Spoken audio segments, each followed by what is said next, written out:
I'm Ramo, and welcome to QTVLive, the show trying to set the record for most repeat uses of the same blazer. First semester is winding down, and the most wonderful time of the year is coming. Final project season. Yay! Yes, if you're like me, you've already been sitting in at least 3 classes where you have to go for participation marks, but the lecture has fuck all to do with the project you're actually going to be graded on. But if you're lucky, you've been assigned to do some oral presentation you can basically make up on the spot. If you are the opposite of lucky, or unlucky as I call it, you instead got assigned a 15-page essay on history of theoretical musings on caterpillar metamorphosis or something. Of course, that's not the worst part of writing an essay. Here to talk about it is our own writer, Stacey Lambert. Come here. All right, everybody. I'm Stacey Lambert for QTV, and I have a message for all the profs out there watching today who weep in silent ecstasy at the thought of MLA formatting. What are you doing? Your obsession with size 12 Times New Roman font is perverted and ludicrous, and you need to rethink every single life decision you've ever made. The other day in my English class, my prof was practically salivating at the mouth as he discussed how crisp, how clean, how sexy, how great in bed MLA formatting is. This is a grown-ass man getting weepy about 1-inch margins and italicized book titles. This is a problem, because you know what? Microsoft Word is my bitch. You want to divide your page into 8 equally sized sections and put a small list in each one with tiny stars instead of bullets? I can do that. You want to add a personalized, full-color header advertising your new organic taco stand to the top of your page? I can for sure do that. You want to add a border made entirely of Photoshop pictures of you making out with LeBron James?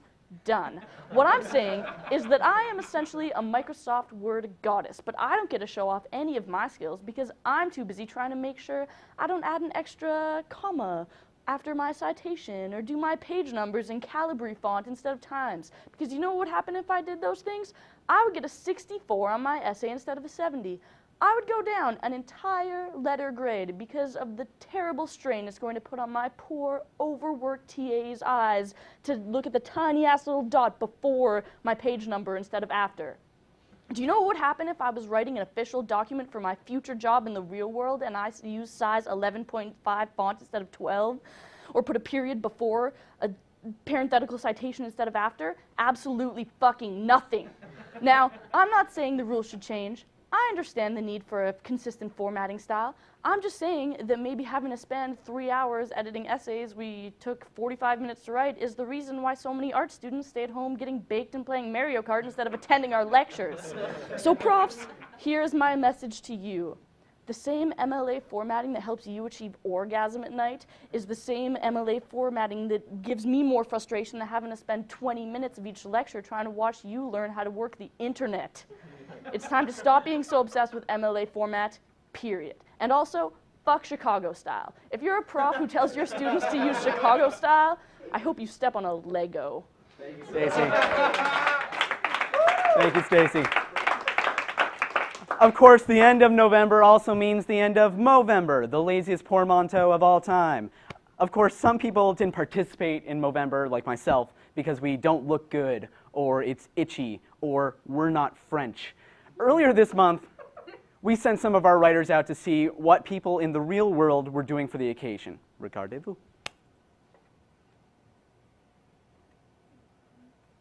Today, Queen's TV is going to go around asking people what they think about Movember. So I see you're supporting Movember this year? Oh yeah. Got the mustache already started? Well, you know, it's about 4 o'clock, got the shadow going. Hey, so what are you guys gonna grow for Movember?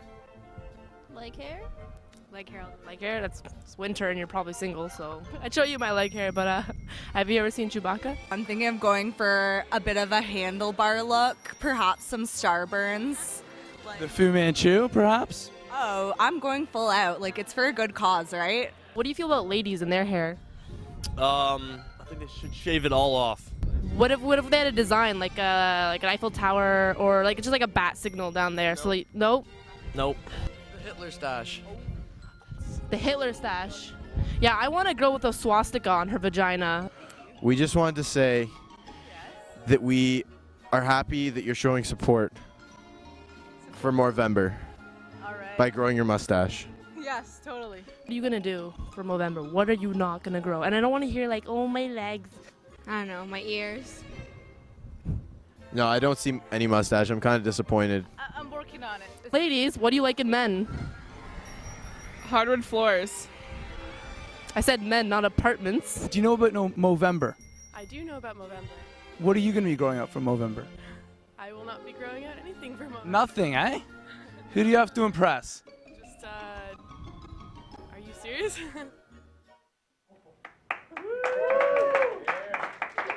Now, we already talked about the horrors of writing an essay, but one of the worst things you might have to do is go to the library and interact with people.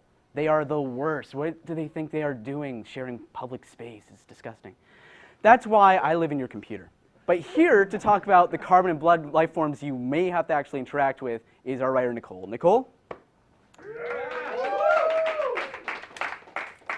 Okay, I am back. And I also can't really read the Trollop prompter. Okay, so does anyone else feel like November just kind of slapped them right in the face? I mean, in the midst of paper writing season and like finals are approaching pretty quickly, you're gonna end up spending some countless sleepless nights in Stauffer. It's pretty inevitable. So I'm gonna tell you about the 5 people that you're pretty much guaranteed to meet in Stauffer. So number 1 is the chewer, or should I say the chomper. I'm not saying that it's wrong to eat in the library. Like, I get eating in the library, and when you're studying, you get really hungry pretty much all the time. Scientists actually have said that those who study need to actually eat more. Okay, I don't actually have a citation for that, and I don't know how true it is, but it makes me feel better about eating so much. But you need to actually try to avoid eating crunchy, earthquake-inducing foods in the library. We've come up with a list of some of the ones to avoid. The one that I hate the absolute most is when someone pulls out a red, shiny apple and brings it toward their face, and it's like I'm watching it in slow motion, and I can hear the music from Jaws. It's like when the shark is swimming toward the human, and is about to swallow them whole. That's how it comes across to me. And then they start crunching. It's celery. Celery's like that too. Carrots is like that. Sun chips, not the actual chips, just the fucking bags. And then there's the smelly foods and the people who are slurping their drinks from their pizza dinner that they got at the Ark. So, person number 2. Okay, the socialites. So there's many different breeds of this not so rare species. There's the BFFLs, which is the one you're going to see the most of. The BFFLs think that their lives are more dramatic than the last week's episode of Grey's Anatomy. And they kind of sit there and they giggle with their hands over their mouths, and they're like practically bashing their faces into the table, trying to conceal their incredibly irritating giggles. They also think that they had nowhere else on campus to have a conversation about Jenna's most recent breakup or whether Tiffany is going to have a hummus sandwich at Kogro or not. And then it's like, oh, hey, look, is that the Kardashians? Nope, they just must have built a tunnel to Stauffer through the first floor, to Alfie's through the first floor of Stauffer. Because I don't know where these girls find the time to match their earrings and their boots and their shirts, because I haven't found time to shower in the last 3 days or so. So number 3. I'm sorry, I actually really can't see. Okay. Okay, whatever. Okay, so I've been at the library for like 3 days. I haven't slept. So the super keen perma stressor. Okay, will someone please get this guy a cigarette or a beer or just a good lay? This person just makes me feel bad about myself, and I feel like they're going to have an aneurysm any minute. They've got like 20 pages of chicken scratch scattered all around them, and they're flipping the pages every 15 seconds. Can anyone even fucking read that quickly? But then they're also taking out all of their anger on their helpless keyboard. But that's so fucking obnoxious because it's like the typing is so loud that it just makes my blood curdle. Okay, number 5. 4. Oh my God, I'm sorry. Okay. Okay. The couple in the library. The couple, you're bound to see them when you're drifting off and daydreaming about something or the other. This is like watching the first 4 minutes of a porno over and over and over without actually getting to forward to the good part. So when people tell you to actually get a room, that doesn't mean that you should have got it in Stauffer. Okay. Number 5, the invisible man. So you just spent the last 30 minutes looking for a fucking seat in the library, and then there you see a beautiful, partially secluded one-person seat beside the rail. It's got a beautiful interior wooden design, and it's located conveniently 35 steps away from the bathroom. So you rush over to it, and you're holding back your tears of joy of actually finding a seat. And then you see one single sheet of paper with a pen on it. Are you fucking kidding me? One sheet of paper and a pen does not save your seat at the library. And pulling off a book off the shelf and putting it there isn't going to fool me either, buddy. This is one of the most irritating things that anyone could ever do at the library. The worst part about this is, after 13 too many trips to the bathroom, you still see that the seat is empty, and the person never actually showed up there. That's a perfectly good seat that I could have sat in, saved 30 minutes of me walking around looking for a seat, being in a pissed off mood, and the really hot guy sitting near the seat thinking I have a bladder problem. So I guess this actually makes for one of the 5 people you will never meet in Stauffer. So that's the 5 people that you're going to have to meet in Stauffer if you're going to spend all your time there. And try not to actually be one of them, because I'm probably going to be the person who's staring you down.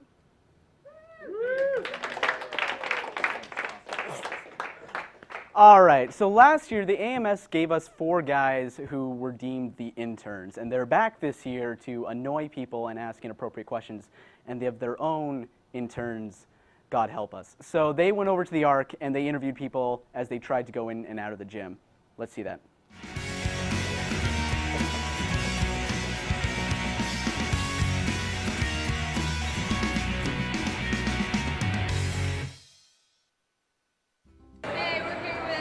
Matt. So we're here with Harrison. Liz. Who am I hanging out with right now? Hamza, nice to meet you, dude. Hamza. Yeah, that's me. Like hummus, but with an S before like the A? hummus and pizza becomes Hamza. Hamza. That's my name. That sounds amazing. I know, it's a good combination. Hey, it's Emily, and we're here with Emily. Oh my goodness, actually. Hello, this is the sports segment.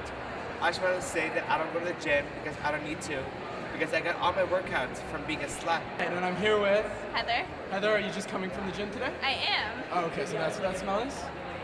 It's so It's all right. I'll just ignore it. We'll just go on with the interview. So I know you just came back from the gym because you smell like gargoyle. It's actually on my way to the gym, but Really? you smell a lot better. So This is awkward. I appreciate that. Do you shower before and after the gym? Liz, I don't even want to talk with you. I just want to see you going to the gym right now. I want to see if you can really like muscle up and like, you know, yourself. Okay, so instead of injuring, we're just gonna do opposites. Okay. Okay, Matt, did you just get out of the gym? Yeah, I was just playing some basketball. Basketball? Cool. You on like an intramural team or? Yeah, I play my real team. I tried out for the varsity team at the beginning. Oh yeah? How'd that go? I didn't make it, but you know, I look forward to the future. Maybe we're part of it. Yeah? So are all the basketball players tall? For the most part. For the most part? Yeah. 90 degrees, eh? 90 degrees. Can you tell that I'm shaking already? So I was actually gonna go to the gym a bit later. Do you mind if I borrow your jockstrap? I don't have one, so I can't lend it to you. Sorry. You don't use one? Do you like to thumb myself?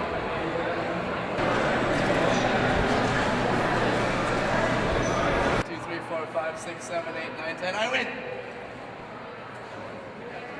Do you find that the gym is a great way to like meet girls and stuff? I've never used it so much per se. Yeah. Typically I have my headphones in. Yeah. So you go to the gym just for workout? Or are you like hooking up with guys? You know, like there's that overlook you can see the gym. I know. I love that little view where you get to look at. I know. I just go for my workout though. That's it. So you just like getting hit in the nuts when you're at the gym? Like, that's enjoyable for you? I don't usually find this a problem. Man, like, it happens to me like all the time when I go to the gym. I'm gonna try something a little new here. You're gonna come back here with me and we're gonna like try to maybe like squat. Squat? Yeah, we're just gonna squat. Okay. This is like an exercise, right? Okay. So have you ever done this exercise before? No. Do you like, smiling at, pretty girls? Oh, absolutely. Absolutely, I can definitely see that, yeah. Do you find you get a lot of smiles back and stuff? My fair share. Yeah. So you said that you usually get a DJ after the gym. Fairly common. Yeah. Pretty good. so we're gonna continue our interview from here, okay? Okay. All right, awesome. So like usually after your workout, do you get like a BJ? So do you get like a BJ after a workout? No. No. No booster juice? No. Booster juice? No booster juice? That's really cool. Oh my god.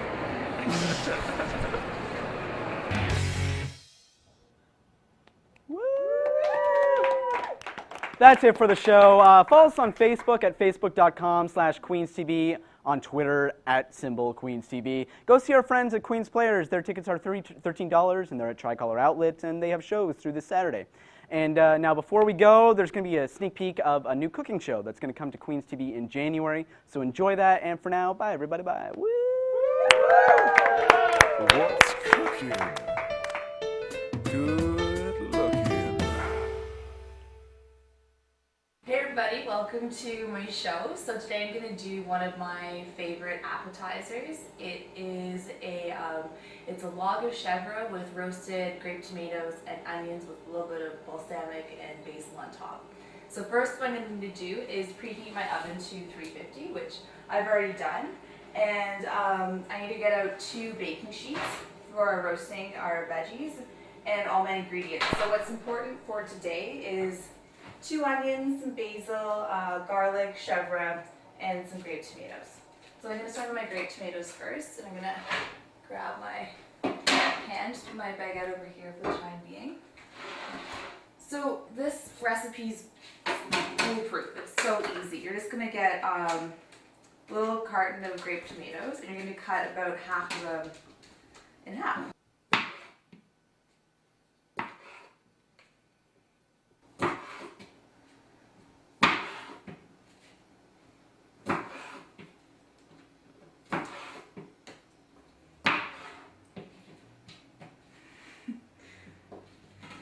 So I've cut my tomatoes in half, and now I'm going to get my, my 2 onions. So when you look at onions, there's obviously 2 different ends. There is the root where it grows out of, which is this end, and then there's the top part. So the root actually holds the whole thing together, so you don't want to cut this off right away. You want to cut this part off first. So you just slice it off like that, and this is garbage. And then it's really hard to cut since the whole thing's round, so what I do is I slice where the root is in half, and then I peel off the first layer. And just put the good parts there, and do the same thing with your second onion. Getting so emotional. So to cut the onions, you're just going to slice them thinly this way, and then this is garbage, so just put that to the side, and then put them with your tomatoes, and put that in the tray. Whew. So now we're done cutting up all our veggies, and the beauty of this appetizer is this is the main actual cooking part that you'll be doing. So that's done, all the chopping. I'm just going to add a little olive oil, like a couple tablespoons or so. So I'm adding this so it doesn't get burned in the oven when I roast it. And a little salt and pepper. And then to make sure they're all evenly coated, just gonna get in there and give them a good massage. And lay them out evenly. And now I'm just gonna put them in the oven for about 20 to 25 minutes at 350. In the meantime, you can start getting your drinks ready if you're having a cocktail party and all that. But if you're already prepared, what you can do next is start on your bread. So I'm going to need a different type of knife. This is just a flat blade. I'm going to need a serrated knife that has little bumps on the edges. So this is going to be going to go with the appetizer, and it's the base of it. So you're going to have this delicious toasted baguette, and then smeared with chèvre and the roasted tomatoes and onions on top. So I'm just going to cut them on a diagonal, because then you get more surface area per piece. And you'll probably just need to do about half the baguette. So leave this over here for later. So next what I'm going to do is get my other baking sheet and put my bread on here and get rid of this. This is a really good trick to get garlic bread without actual chunks of garlic in it. So the actual garlic itself, the juice in it is really strong. And what you could do is you cut the garlic in half, and then you just wipe each piece of bread with the garlic, and you think, oh, it's not doing anything, but really it gets just a little hint of garlic. And it won't be like the really nasty, super strong garlic that would offend your guests, but just a little bit so that they know it's there and it's really good. All right, and you just need a little bit of olive oil on your bread so they can get toasted up.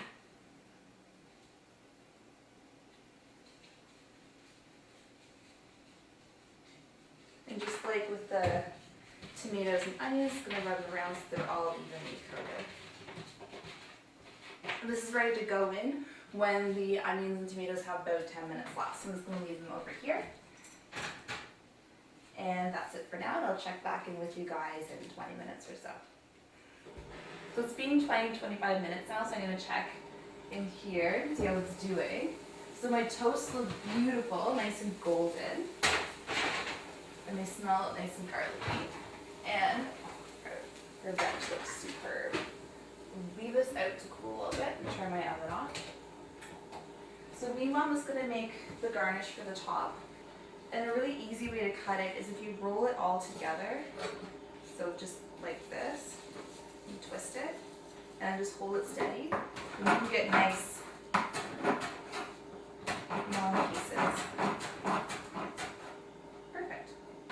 So chèvre is a soft goat's milk cheese, and it's not as buttery as brie, but it's soft and not very strong. And try to keep the log intact, which is a little tricky. So I'm going to take this over here, just put a little bit on top like that. Oh, looks gorgeous. Beautiful. Little toast. Put them around.